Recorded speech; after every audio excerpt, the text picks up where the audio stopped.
नमो बुद्धाय। धम्म सरल शब्दों में आपका स्वागत है। आज का विषय है साची। साची का बौद्ध धम्म में क्या महत्व है, क्या आप जानते हैं? अरहंत सारिपुत्त और अरहंत महामोग्गलाना कौन थे और उनका साची से क्या संबंध है? यदि नहीं तो जानते हैं धम्म सरल शब्दों में। साची स्तूपों के लिए प्रख्यात है। यहाँ पर कई स्तूप बने हुए हैं। साची भारत के मध्य प्रदेश के रायसेन जिले में स्थित है। यह भोपाल से करीब 46 किलोमीटर दूर है। यहाँ पर रेल मार्ग से पहुँचा जा सकता है, बस से पहुँचा जा सकता है। यहाँ कई बौद्ध स्मारक है जो ईसा पूर्व 30वीं और 12वीं सदी के बीच में बने हुए हैं। यहाँ कई छोटे बड़े स्तूप है, जिसमें से स्तूप नंबर 2 सबसे बड़ा है। इस स्तूप को घेरे हुए कई तोरण भी बने हुए हैं। स्तूप संख्या 2 के पास एक छोटा स्तूप है। उन्हीं स्तूप के समीप एक प्राचीनकालीन स्तंभ भी रखा हुआ है। साची का महान स्तूप सम्राट अशोक द्वारा बनाया गया है। बाद में इसी स्तूप को सम्राट अग्निमित्र शुंग द्वारा जीर्णोद्धार करके विशाल किया गया। इसके केंद्र में एक अर्धगोलाकार निर्मित ढांचा था, जिसमें भगवान बुद्ध के कुछ अवशेष रखे हुए थे। इसके शिखर पर स्मारक को दिए गए ऊंचे सम्मान का प्रतीक एक छत्र भी था।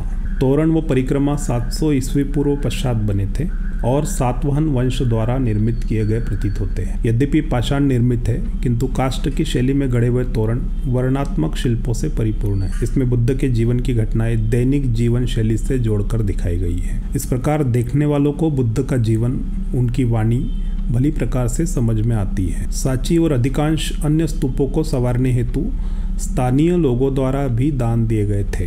दानकर्ता चाहे स्त्री हो या पुरुष हो, बुद्ध के जीवन से संबंधित कोई भी घटना को चुन लेते थे और अपना नाम वहाँ पे खुदवा लेते थे। इन पाषाण नक्काशियों में बुद्ध को कहीं भी मानव आकृति में नहीं दर्शाया गया है, बल्कि कारीगरों ने उन्हें कहीं पर घोड़ा, कहीं पर उनके पिता के घर का त्याग करके जब वो गए थे तो उनके पद चिन्ह, कहीं बोधि वृक्ष के नीचे का चबूतरा जहां उन्हें बुद्धत्व की प्राप्ति हुई थी के रूप में दर्शाया गया है। बुद्ध के लिए मानव शरीर अति तुच्छ माना गया है। साची की दीवारों के बॉर्डर्स पर बने चित्रों में यूनानी पहनावा भी दर्शनीय है। इसमें यूनानी वस्त्र, मुद्रा, वाद्य जो कि स्तूप के अलंकरण के रूप में प्रस्तुत किए गए हैं। एक ब्रिटिश अधिकारी जनरल टेलर एक इतिहासकार थे। इन्होंने 1818 में साची के स्तूप का अस्तित्व दर्ज किया था। अव्यवसायी पुरातत्ववेत्ताओं और खजाने के शिकारियों ने इस स्थल को खूब ध्वंस किया है, उसको काफी नुकसान पहुंचाया है, जब तक कि सन 1818 में उचित जीर्णोद्धार का कार्य स्टार्ट नहीं किया गया। 1912 से 1919 के बीच ढांचे को वर्तमान स्थिति में लाया गया है। यह सब जॉन मार्शल की देखरेख में हुआ। आज लगभग 50 स्मारक स्थल साची के टीले पर हमको मिले हैं, जिसमें 3 स्तूप और कई मंदिर भी है। यह स्मारक 1989 में यूनेस्को के द्वारा विश्व धरोहर स्थल घोषित हुआ है, वर्ल्ड हेरिटेज साइट। आइए जानते हैं इसमें अरहंत सारिपुत्त और अरहंत महामोग्गलाना, इनका क्या संबंध है। अरहंत सारिपुत्त और अरहंत मोग्गलाना बुद्ध के 2 प्रमुख शिष्य माने जाते थे। सारिपुत्त को वह शिष्य माना जाता था जो ज्ञान में सबसे आगे है। मोग्गलाना को वह शिष्य माना जाता था जो मानसिक शक्तियों में सबसे आगे थे। बौद्ध ग्रंथ बताते हैं कि सारिपुत्त और मोग्गलाना बचपन के दोस्त थे और अपनी युवावस्था में आध्यात्मिक पथिक बन गए थे, मतलब वह आध्यात्म की ओर बढ़ गए थे। वे बुद्ध की शिक्षाओं के संपर्क में आए और उनके अधीन भिक्षुओं के रूप में नियुक्त हुए। ग्रंथों का वर्णन है कि 2 दोस्त अरहंत बन गए और बुद्ध के मंत्रालय में एक प्रमुख नेतृत्व की भूमिका निभाई, जिसमें बुद्ध के अन्य शिष्यों के प्रशिक्षण का काम भी शामिल था। सारिपुत्त को बुद्ध का दाहिना हाथ माना जाता था, जबकि मोग्गलाना को बाएं हाथ का शिष्य माना जाता था।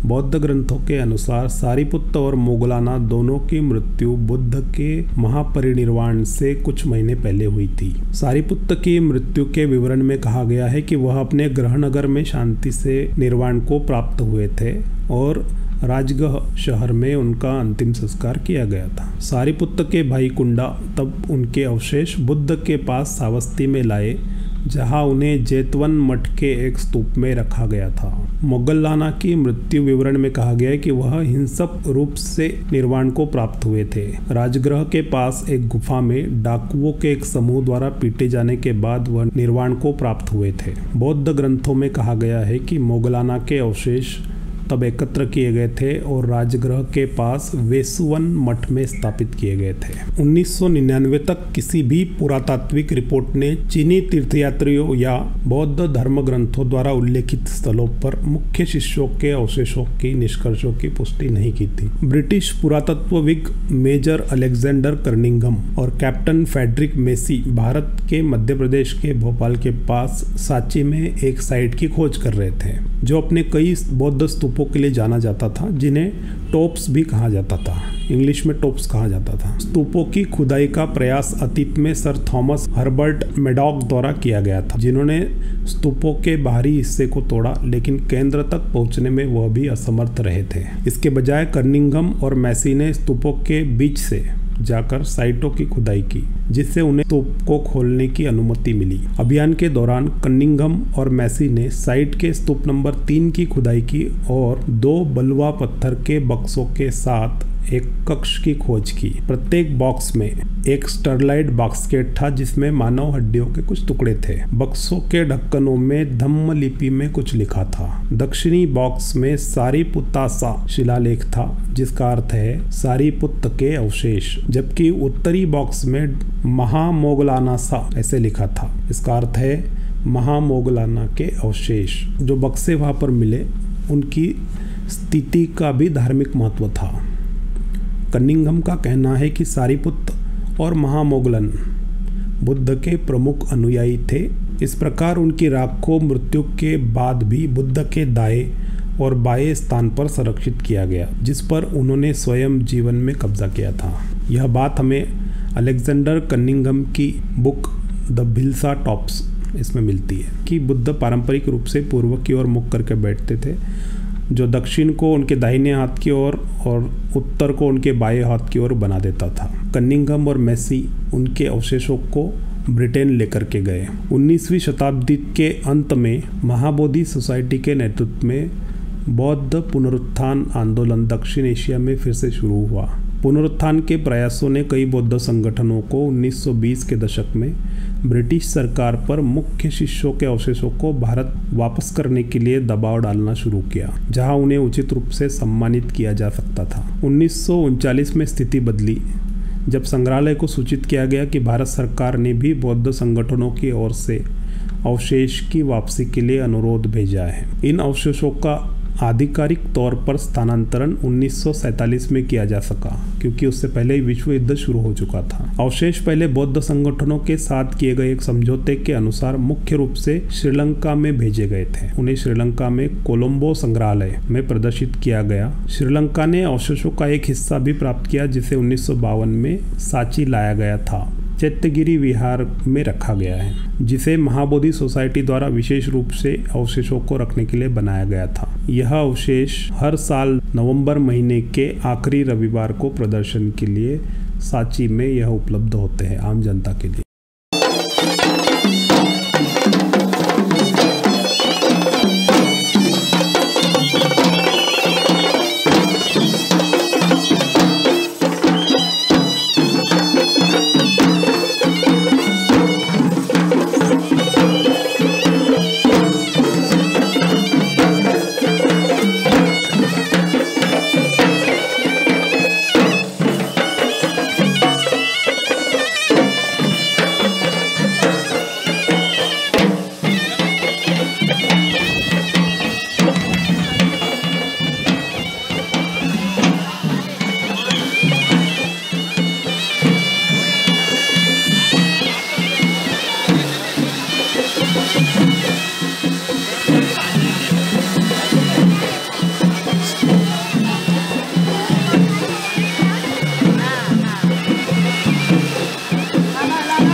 यह जानकारी आपको कैसे लगी? इसी तरह की रोचक जानकारियों के साथ हम आपके समक्ष आते रहेंगे धम्म सरल शब्दों में। नमो बुद्धाय।